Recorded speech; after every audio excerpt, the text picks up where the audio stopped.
ट्रान्झिशनचा वेग. Slide show दरम्यान एक स्लाइड किती वेळ दिसावी हे ट्रान्झिशन स्पीड या पर्यायाच्या मदतीने ठरवतात. ट्रान्झिशन टू दिस स्लाइड याच ग्रुपमधील ट्रान्झिशन स्पीड या कमांडसमोर स्लो म्हणजेच सावकाश गतीने, मीडियम म्हणजेच मध्यम गतीने व फास्ट म्हणजेच जलद गतीने असे पर्याय उपलब्ध असतात. स्लाइडच्या आवश्यकतेनुसार योग्य त्या पर्यायाची निवड करा. ट्रान्झिशनसाठी ध्वनीचा उपयोग.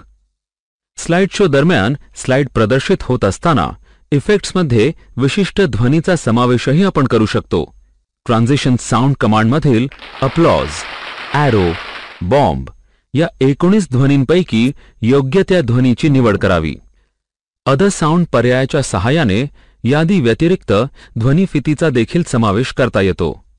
उदाहरणार्थ, म्युझिक या फोल्डरमधील एखादी ध्वनिफित आपल्याला स्लाइडमधील इफेक्ट्समध्ये समाविष्ट करायची असल्यास अदर साऊंड्स या कमांडवर क्लिक करा आणि आपल्याला हवा असलेला ध्वनी सिलेक्ट करा.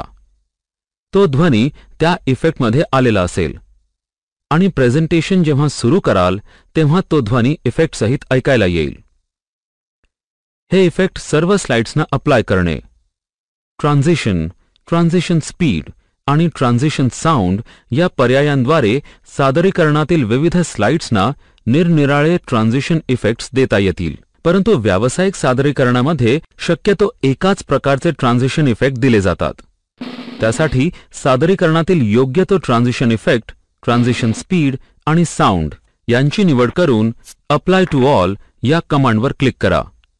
नियोजित ट्रान्झिशन इफेक्ट सादरीकरणातील सर्व स्लाइड्सना लागू होतील.